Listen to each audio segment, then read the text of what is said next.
guys, it's George here from the iPhonepress.com, and today I'm going to be showing you how to untether, jailbreak your A4 chip devices, which is the iPhone 4, the iPod Touch 4 and the iPad. Now, in order for this jailbreak to work, you have to have a series of things, so I'll just do checkpoints, okay? So number one is that you already need to be on a tethered jailbreak.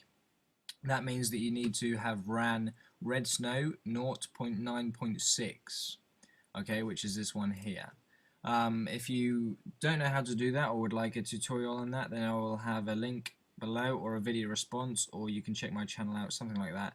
But anyway, I have a video on it, and yeah, you can follow the instructions for that. Then come back to this and do the untethered part. Checkpoint number 2 is that you need to have the 4.2 beta 3 SHSH tags.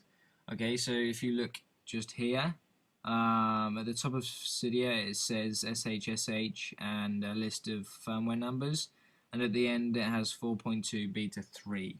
So that's what you need to have. Now, if you don't have that, then unfortunately you won't be able to do this jailbreak.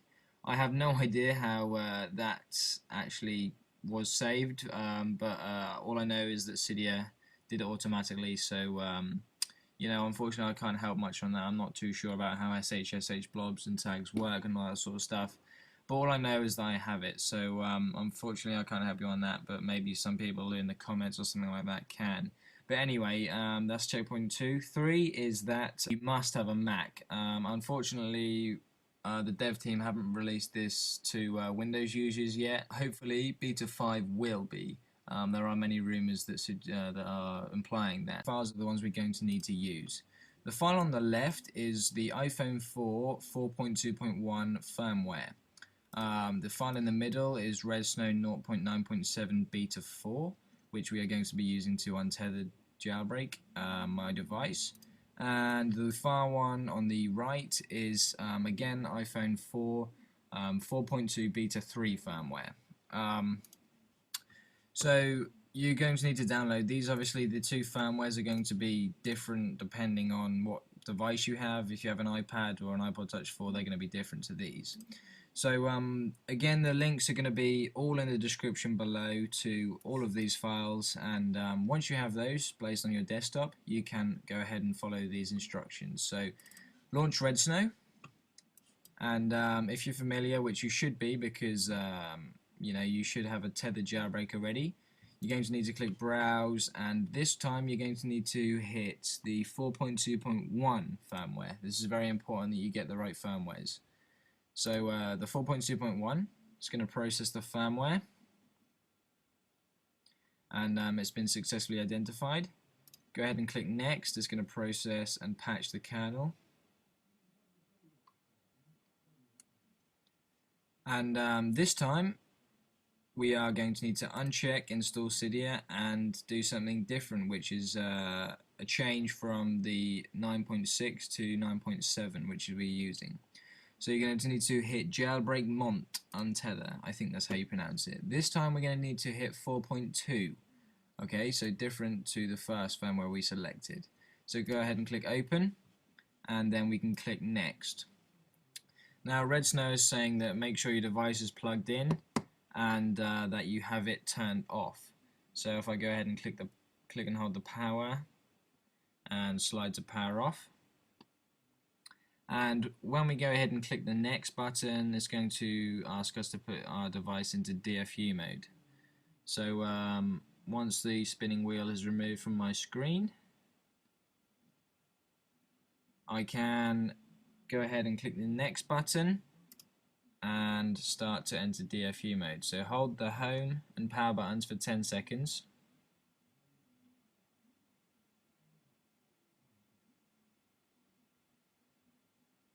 Release the power and keep holding the home for a further 15 seconds.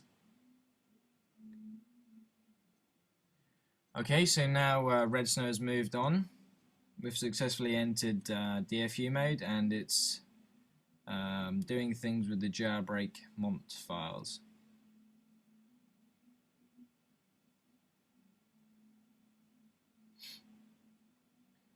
Now this is the first time I've actually done this, so this is all new to me. So here we go, waiting for iPhone 4, fetching the SHSH tags, the 4.2 beta 3, and there we go, it's waiting for reboot now. So that went rather quickly, but I'm pretty sure it's going successfully. So you know, you got some kernel on the screen now, or I think that's called sending jailbreak files. And when my iPhone 4 reboots, or your iPad, iPod Touch 4, whichever device you're using, it should be exactly the same as how it was before the Redsn0w. So you wouldn't have lost any files or anything.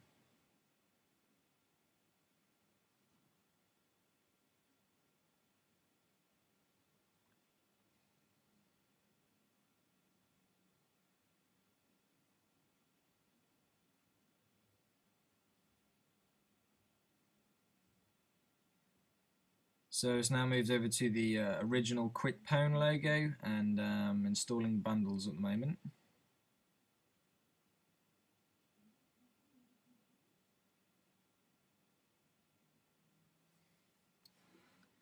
And now on Redsn0w on the screen it says sending jailbreak files again.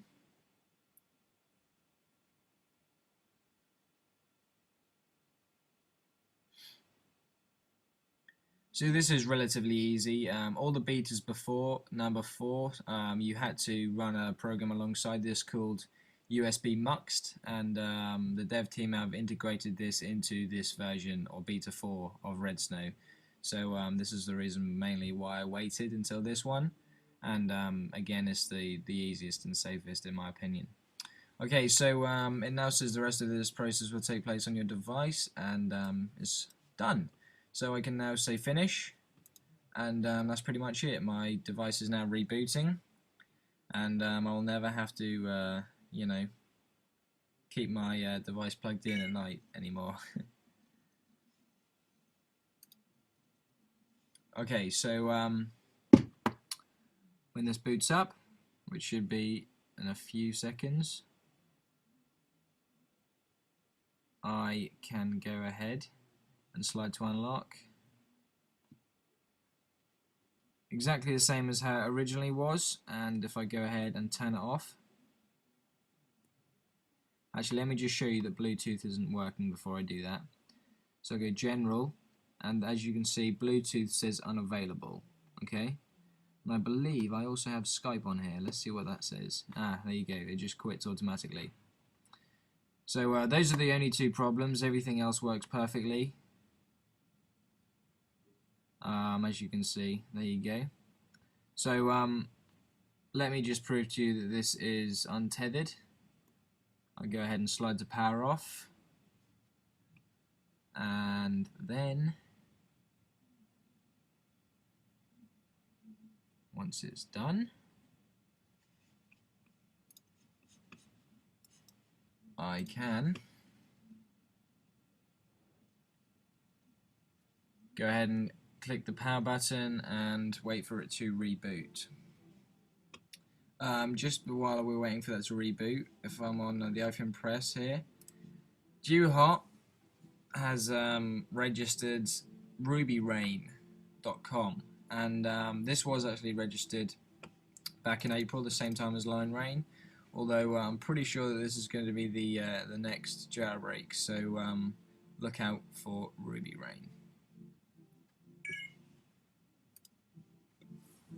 Okay, so there we are. You just had the power chime there, which usually suggests that it is going to boot up without any problems. So within a few seconds, there we are. My iPhone 4 is now rebooted. It's officially untethered. Oh, excuse me. Android lock. Okay, so there you go.